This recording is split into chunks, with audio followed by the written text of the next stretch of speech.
ABR ক্যাপের আসলে তাকে ব্যক্তিগতভাবে পছন্দ করে না, ব্যক্তিগত রোশনালের শিকার হলেন জিকো। ভার্চুয়াল কোচের অ্যাওয়ার্ডটা ওনাকে দেওয়া যেতে পারে। শ্রাবণ যেখানে লিগে নিয়মিত ছিলেন না, সেই জায়গায় শ্রাবণকে আপনি জায়গা দিলেন ন্যাশনাল। বাফুফের দেয়া ২৮ সদস্যের প্রাথমিক স্কোয়াড, কিন্তু কোথাও খুঁজে পাওয়া যাচ্ছে না আনিসুর রহমান জিকোর নাম। অথচ প্রাথমিক তালিকায় ঠিকই ছিলেন বাংলার বাজ পাখি, তবে কেন বাদ পড়লেন?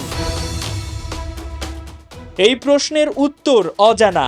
বাংলাদেশের পরীক্ষিত এই গোলকিপারের সঙ্গে হেড কোচ হাভিয়ের কাবরেরার সম্পর্কে ফাটা বহু আগ থেকেই। যদিও চলতি লিগে জিকোর পারফরমেন্স নজর কেড়েছে, তবে কি ব্যক্তিগত রোশানলে কাটা পড়লেন অভিজ্ঞ এই গোলরক্ষক? আনিসুর রহমান জিকো তিনি ডাক পেয়েছেন, তার পাসপোর্টটাও চাওয়া হয়েছে, কিন্তু শেষ পর্যন্ত হাভিয়ের কাবরেরা তাকে স্কোয়াডে রাখেননি। কেন রাখেননি? গত ১ বছর আগে খেলাযোগেরই একটা ইন্টারভিউ এক্সক্লুসিভ ছিল মনে হয়, তখন জিকোকে জিজ্ঞেস করা হয়েছিল যে হাভিয়ের ক্যাবরেরা কোচের সঙ্গে আপনার সম্পর্ক কেমন। তখন জিকো এক বাক্যে বলেছিল উনি আমাকে পছন্দ করেন না। তো আজকে যদি আপনি স্কোয়াড দেখেন, জিকোর কথাটাই আসলে সত্য।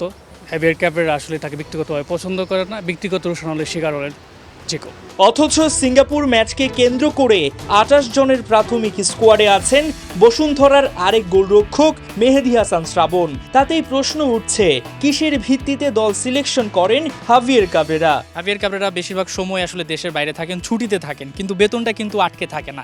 সেক্ষেত্রে তিনি আসলে কিভাবে দল সিলেকশন করেন? ফিজিক্যালি একটা জিনিস পরখ করে দেখা আর অনলাইনে বা জুম মিটিংয়ে মানুষ থেকে জেনে শুনে দেখাটা কিন্তু ভিন্ন পরখ করা। তাহলে আর মানুষ ফিজিক্যাল অ্যাক্টিভিটিস কোনো কিছু থাকতো না। তাহলে ফুটবল কোচিং উনি জুম বা অনলাইন থেকে হয়তো বা সিলেক্ট করে দিতে পারতেন যে তোমরা এই স্ট্রেচিতে খেলবে। অফকোর্স আমার কাছে মনে হয় যে ভার্চুয়াল কোচের অ্যাওয়ার্ডটা ওনাকে দেওয়া যেতে পারে। আপনি একটা ন্যাশনাল টিম স্কোয়াড ঘোষণা করবেন কিসের ভিত্তিতে? হয় লিগের নিয়মিত পারফর্মার, না হয় তার ন্যাশনাল জার্সি গায়ে তার পক্ষে স্টেট কথা বলে। এই দুই ক্যাটাগরির একটা তো অন্ততপক্ষে হতে হবে। তো এরকম কোনো কিছু না, এরকম প্লেয়ারও কিন্তু আছে।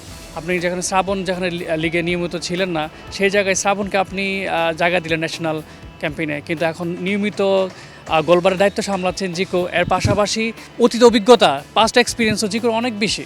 জিকো ক্যাম্পে ডাক না পেলেও ইনজুরি কাটিয়ে আবারও জাতীয় দলে ফিরেছেন বিশ্বনাথ ঘোষ। তবে প্রাথমিক দলে থাকলেও একাদশে জায়গা করে নেওয়াটাই সবচেয়ে বড় চ্যালেঞ্জ হবে এই ডিফেন্ডারের জন্য। সোমবার থেকে ঢাকায় ২৮ জনের স্কোয়াড নিয়ে শুরু হচ্ছে ক্যাম্প। ৩১ মার্চ সিঙ্গাপুরে এএফসি এশিয়ান কাপ বাছাই পর্বে শেষ ম্যাচ খেলার আগে ভিয়েতনামে ২৬শে মার্চ একটি প্রীতি ম্যাচ খেলবে বাংলাদেশ। ২২ মার্চ ভিয়েতনামের দলের সঙ্গে যোগ দিবেন হামজা চৌধুরী। হাসান সজীব, ৭১।